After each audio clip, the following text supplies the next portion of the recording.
नमस्कार, आंकड़े बारे फैसला आपका में आप सभी का स्वागत है। मैं हूं आपके साथ मनोज मनु। पाकिस्तान के पूर्व मंत्री फवाद चौधरी ने कांग्रेस नेता राहुल गांधी की तारीफ की है और यह भी कहा है कि मोदी को रोकना जरूरी है। इसे लेकर बीजेपी और कांग्रेस पर हमलावर हो गई है। प्रधानमंत्री नरेंद्र मोदी ने गुजरात में एक चुनावी रैली को संबोधित करते हुए कहा कि शहजादे को प्रधानमंत्री बनाने के लिए पाकिस्तान भी उतावला हो रहा है। आखिर राहुल गांधी पर पाकिस्तान क्यों फिदा हो रहा है? वैसे कांग्रेस नेताओं का इतिहास पाक प्रेम का रहा है। ऐसे नेताओं की लंबी फहरिस्त भी है। आज इसी मामले पर इंडिया न्यूज की तरफ से महासर्वे किया गया है। जनता की राय क्या निकल कर आई वो हम आपको दिखाएंगे। कई सारे सवाल पूछे गए हैं, उन सवालों पर लोगों ने अपनी राय दी है। उन सवालों को मैं बारी बारी कर आपको बिठाऊंगा और उन सवालों पर हम चर्चा भी करेंगे।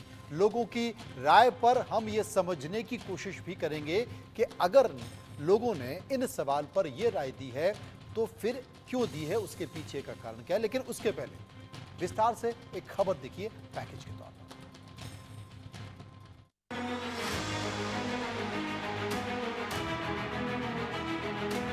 बीजेपी ने राम मंदिर का उद्घाटन किया। आपने उद्घाटन में एक गरीब व्यक्ति का चेहरा देखा? अंबानी दिखे, अदानी दिखे, अमिताभ बच्चन दिखे, नरेंद्र मोदी दिखे, हिंदुस्तान के सारे अरबपति दिखे, किसान दिखा, मजदूर दिखा, बेरोजगार युवा दिखा? तो फिर बात समझिए, ये नरेंद्र मोदी जी 2-3% के लिए काम करते हैं। पाकिस्तान के पूर्व मंत्री फवाद चौधरी के इस सोशल मीडिया पोस्ट से भारत के चुनाव में सीधे पाकिस्तान की एंट्री हो गई। फवाद खान ने राहुल गांधी के भाषण के क्लिप शेयर करते हुए लिखा, राहुल ऑन फायर। ये पूरा ड्रामा जो चल रहा है आपके ध्यान को भटकाने का है। टीवी वाले मिले हुए हैं, मीडिया वाले मिले हुए हैं, अदानी, अंबानी, नरेंद्र मोदी, ये 10-15 लोगों की टीम है और इनका काम आपसे आपका जो जीएसटी का पैसा है वो छीनने का है। फवाद के इसी ट्वीट को लेकर पीएम मोदी ने गुजरात से कांग्रेस पर पाकिस्तान प्रेम वाला हमला बोल दिया। मोदी ने तंज कसा कि पाकिस्तान के आका शहजादे के पीएम बनने के लिए दुआ कर रहे हैं। भारत में कांग्रेस कमजोर हो रही है, यहाँ कांग्रेस मर रही है तो वहाँ पाकिस्तान रो रहा है। कांग्रेस के लिए अब पाकिस्तानी नेता दुआ कर रहे हैं। शहजादे को प्रधानमंत्री बनाने के लिए पाकिस्तान उतावला है। आपने कल देखा होगा। और हम तो जानते ही है, कांग्रेस तो पाकिस्तान की मुरीदी है। पाकिस्तान और कांग्रेस की ये पार्टनरशिप अब पूरी तरह एक्सपोज हो गई है। पीएम के कांग्रेस पर पाक प्रेम वाले तंज पर कांग्रेस नेता राशिद अल्वी ने पलटवार किया और बोले, पाकिस्तान से रिश्ते तो बीजेपी के हैं।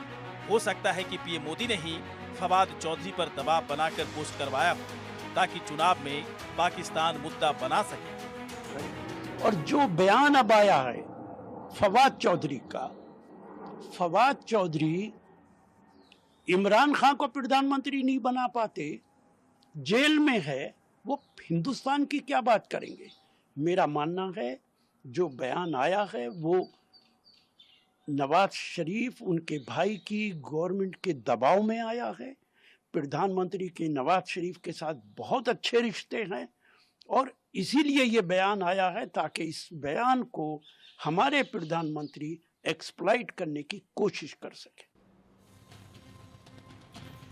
राहुल की तारीफ के बाद फवाद की मंशा और पाकिस्तान की मंशा पर पीएम मोदी ने सवाल उठाया और पाकिस्तान को जमकर खूब सुनाया। क्या कहा मोदी ने, सुना। इतने साल हमारे देश में कांग्रेस सरकार रही, एक बड़ा हौवा था आए दिन, जब भी हो पाकिस्तान, जब भी हो पाकिस्तान, जब भी हो पाकिस्तान। आज देखिए, ये पाकिस्तान के आतंक का टायर पंक्चर हो गया है।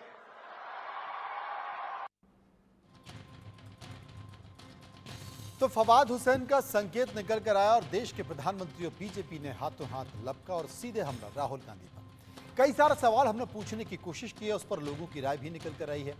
उन्हीं सर्वे में से एक सवाल इस वक्त टीवी स्क्रीन पर आपके सामने, और वो सवाल है कि क्या पाकिस्तान के पूर्व मंत्री चौधरी फवाद हुसैन की तारीफ से राहुल गांधी को फायदा होगा। 22% लोगों ने कहा कि मुस्लिम वोट का फायदा होगा। 30% लोगों ने कहा कि कांग्रेस को इससे नुकसान होगा। 38% लोगों ने कहा कि राहुल गांधी की छवि बिगड़ेगी, और 10% लोग ऐसे थे, उन लोगों ने इसमें से किसी भी विकल्प को नहीं चुना। सर्वे का दूसरा सवाल, पाकिस्तानी नेता कांग्रेस के लिए वोट की अपील कर रहे हैं, इसकी वजह आप क्या मानते हैं? 34% लोगों ने कहा कि पीएम मोदी का सख्त रुख पाकिस्तान को दिखाएगा। 32% लोगों ने कहा कि राहुल का पाकिस्तान प्रेम। 28% लोगों ने कहा कि इंटरनेशनल बेइज्जती की टीस पाकिस्तान के अंदर है, इसलिए ऐसा किया गया, और 6% लोग इस पर अपनी कोई भी राय देना नहीं चाहते थे। 2 सवाल मैंने आपको बताया, इस पर चर्चा करेंगे। चर्चा के लिए सूर्य प्रकाश मैथिल बीजेपी नेता मेरे साथ मौजूद हैं, और हमारे सहयोगी हिमांशु भट्ट हमारे साथ मौजूद हैं, उनसे भी हम समझने की कोशिश करेंगे। वरिष्ठ पत्रकार है। सबसे पहले मैं हिमांशु भट्ट के पास चलूंगा। हिमांशु जी, क्या है ये, जब भी भारतीय राजनीति में चुनाव होता है, खासकर लोकसभा का चुनाव होता है, तो पाकिस्तान से कोई ना कोई संकेत निकल कर आता है, और वो संकेत देश के प्रधानमंत्री नरेंद्र मोदी के खिलाफ होता है। अब इसे टीस कहें, राहुल गांधी का पाकिस्तान प्रेम कहें, या कुछ और नजर आ रहा है, जिसकी चर्चा बार बार विपक्ष अपने मंचों से कर रहा है। विपक्ष तो करेगा ना।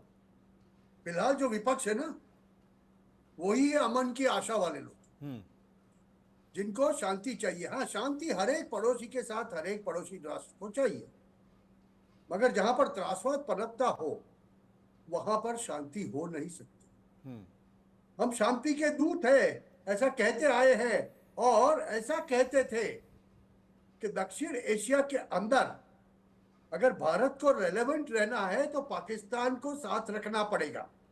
और ये बात पिछले 10 सालों के अंदर अंतर्राष्ट्रीय कूटनीति के जरिए भारत ने ये सिद्ध कर दिया है कि जैसे भारत पाक ऐसा जिक्र होता था अंतर्राष्ट्रीय कूटनीति में, वो आज अलग अलग हो चुके हैं। पाकिस्तान की भारत को कोई जरूरत नहीं है, ये बात को स्पष्ट कर दिया है। भारत के लिए पाकिस्तान का रेलेवेंस कुछ नहीं। आज वो लोग ट्रेड करने के लिए मरे जा रहे हैं, क्योंकि उनका अर्थतंत्र एक ऐसी जगह पर है जहां से वो खड़ा नहीं हो सकता। उनको ट्रेड करना है, मगर हमें नहीं करना। क्यों नहीं करना?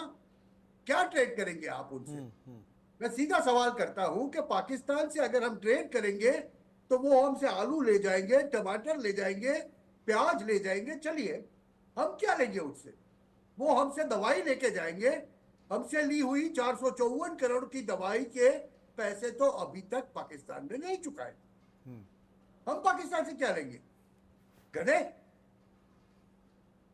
क्योंकि वो लोग एक्सपोर्ट कर चुके हैं वो चाइना को, अब तो वो भी नहीं बचे वहां पर।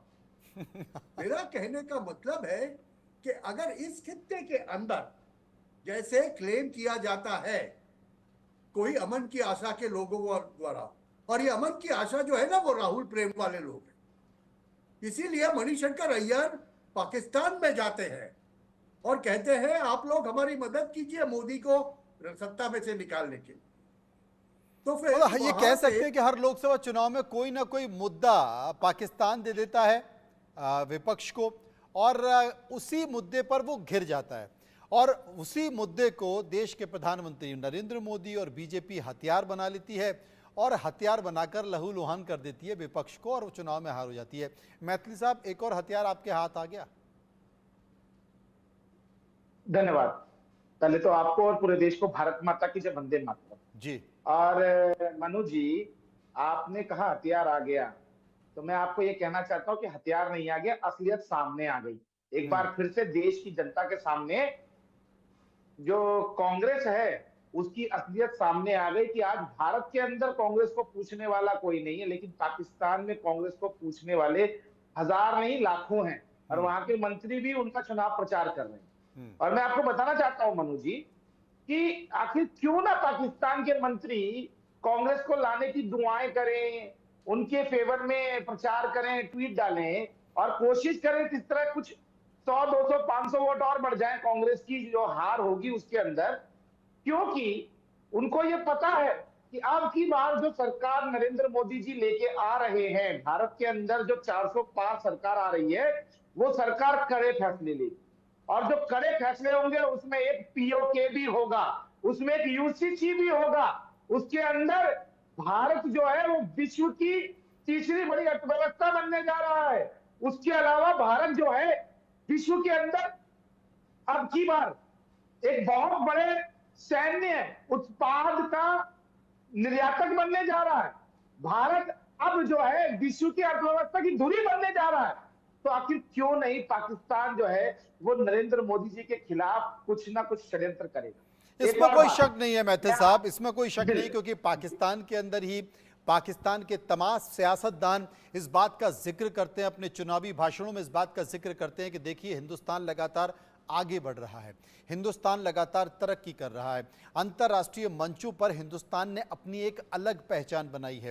हिंदुस्तान के वजीर आलम यानी कि देश के प्रधानमंत्री नरेंद्र मोदी ने अंतर्राष्ट्रीय मंचों में या दूसरे देशों में अपना एक अलग स्थान बना लिया है। लेकिन पाकिस्तान में गरीबी है, भुखमरी है, पाकिस्तान में कर्ज के बोझ से दबा हुआ है और उसी कारण वो गिड़गड़ाता हुआ चाइना के पास पहुंचता है, चाइना लोन दे देता है, उसके बाद उसका उपयोग करता है। तो पाकिस्तान के अंदर भी पाकिस्तान की जो जनता है, पाकिस्तान की आवाम है, वो अपने सियासतदान को लगातार घेर रही है। मैथिल साहब आपके पास आऊंगा, सर्वे का सवाल एक और लेकर आपके पास आता हूं, सर्वे का एक और सवाल ले लेते हैं।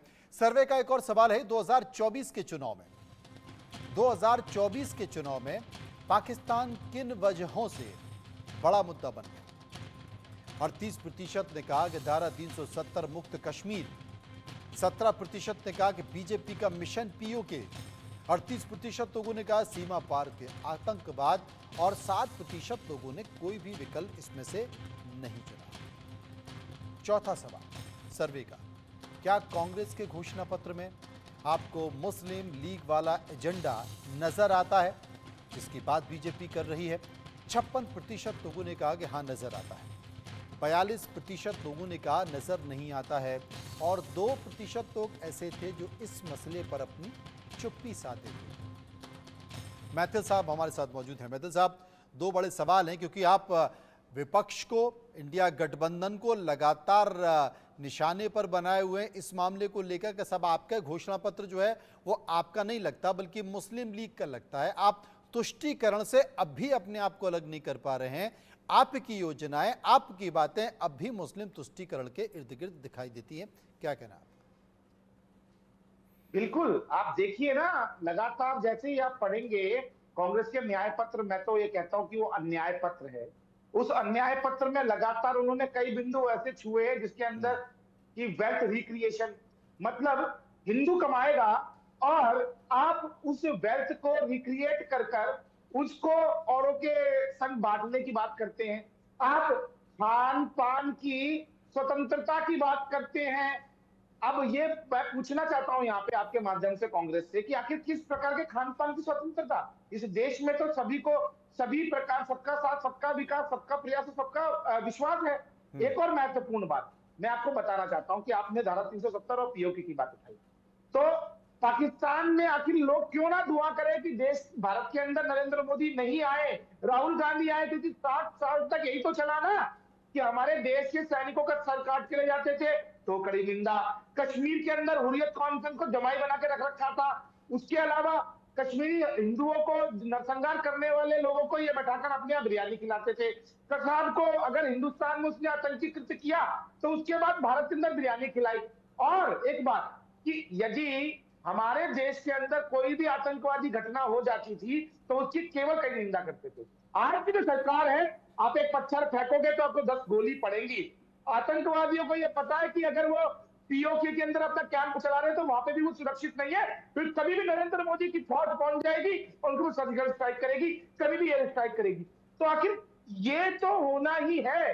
पाकिस्तान कांग्रेस का समर्थन केवल इसलिए कर रहा है क्योंकि जब तक कांग्रेस थी तब तक पाकिस्तान से भारत परेशान था, और आज जब भारतीय जनता पार्टी की नरेंद्र मोदी सरकार है तो पाकिस्तान आटा आटा चिल्ला रहा है, उसका अर्थतंत्र बिल्कुल नेस्त नाबूद हो गया। और जैसा कि आदरणीय भट्ट साहब ने भी बताया कि हमें उनसे किस बात का ट्रेड करना है। हिमांशु अरे भट्ट साहब भैया, हमारे साथ राशन मौजूद हैं। देने के लिए नहीं आ सकते। हिमांशु साहब, बिल्कुल। क्योंकि मैंने देखा है चुनाव के इर्द गिर्द ही पाकिस्तान से इस तरह के ट्वीट और बयान आ जाते हैं, और मुझे लगता है उसका नुकसान किसी और को नहीं, राहुल गांधी और कांग्रेस को हो जाता है। आने वाले समय में कोई बड़ी बात नहीं है, राहुल गांधी हाथ जोड़ के कह दे कि यार तुम अपनी दुकान संभालो, मुझे अपनी दुकान संभाले, तुम अपने खाम खाम में मुझे क्यों मरवा देते हो, मुझे क्यों फंसवा देते हो।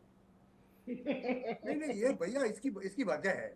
देखिए आप उनका मुखपत्र देखिए, आप देखिए पूरा उन्होंने जो चुनाव का एजेंडा दिया वो देखिए आप क्या उम्र के सामने आता है। देयर स्पेसिफिक रेफरेंस है साहब, नो मेजोरिटेरियनिज्म, मतलब के बहुमत लोगों की तरफ वो नहीं जाएंगे। उल्टे कान पकड़े, बात तो वही की लघुमतीवाद की, तुष्टीकरण की। तो जब आप तुष्टीकरण करोगे तो यही सिला मिलेगा आपको। मैं आपको एक टर्म देता हूं, भगवा टेरर। मुझे पता नहीं सर आप लोग कितना जानते हैं।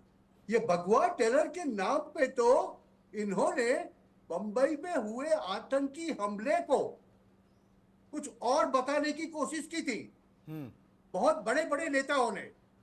ये तो शुक्र मानो वो पुलिस नहीं, दिग्विजय सिंह का बयान भी आया था, बहुत सारे ऐसे लोगों का बयान आया था। एक बहुत बड़े जर्नलिस्ट हैं, उन्होंने एक किताब भी लिखी थी, और अपनी किताब में, और उस किताब का उद्घाटन मुंबई में ही हुआ था, और अपनी किताब में उन्होंने कहा था कि इस हमले के पीछे आरएसएस का हाथ है। यहां तक बात कह दी गई थी। कांग्रेस के तमाम नेताओं ने उस पर यह शंका भी जाहिर की थी। अगर समझ लो ये बात पूरी दुनिया में वो लोग स्थापित कर देते तो क्या होता। वो तो शुक्र मानो वो तुकाराम जी का, जो एक कांस्टेबल थे जिन्होंने कसाब को जीवित पकड़ा, और उसके बाद आज जो भाजपा के उम्मीदवार बने उज्जवल निकम जी ने बाकी का काम किया, उसको फांसी के फंदे पे चढ़ाया। तो उसकी वजह से उनकी वो नैरेटिव नहीं चल पाई, और वही दिन साफ हो गया था कि भारत के अंदर टेरर की जो भी गतिविधियां हो रही है, फिर वो कश्मीर के अंदर हो या भारत के दूसरे इलाकों के अंदर हो, वो पाकिस्तान प्रेरित टेरर है।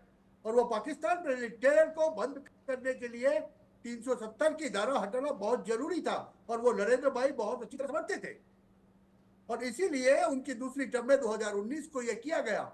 आज आप देख रहे हो कि कश्मीर में धीरे धीरे जनजीवन पूर्ववत सामान्यता हो रहा है।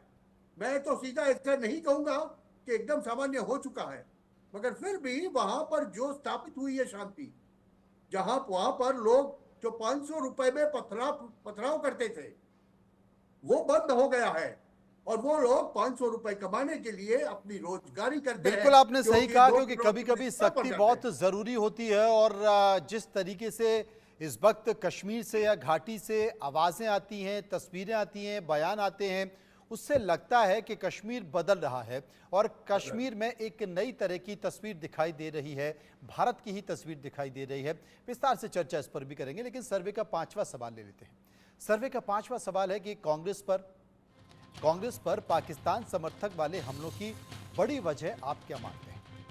23% ने कहा मुस्लिम तुष्टीकरण, 8% लोगों ने कहा कि पाक के समर्थन में ये बयान है, 6% लोगों ने कहा सर्जिकल स्ट्राइक पर सवाल उठाया गया, 44% लोगों ने कहा कि कांग्रेस की कश्मीर नीति, और 19% लोगों ने इनमें से किसी भी विकल्प को नहीं चुना है।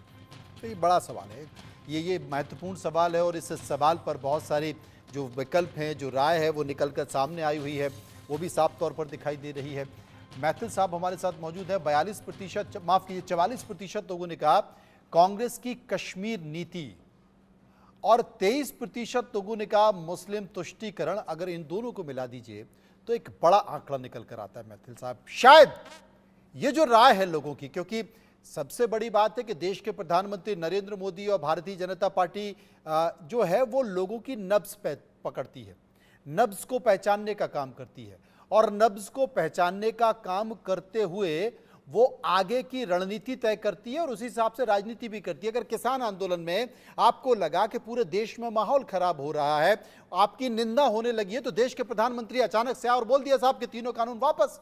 उसमें दिक्कत क्या है, क्योंकि सरकारें तो देश के लोगों के हिसाब से ही काम करती है ना। लेकिन जो ये दो बड़े आंकड़े हैं, उसमें मुस्लिम तुष्टीकरण और कश्मीर में कांग्रेस की नीति, इन दोनों बड़े राय यानी कि देश के लोगों ने यह पीड़ा झेली है और जिसका दर्द हमने कश्मीर में देखा और कश्मीर में दर्द देखा और उसकी कई सारी झलक देश में भी देखी, जिस तरीके से आतंकवादी घटनाएं हुई।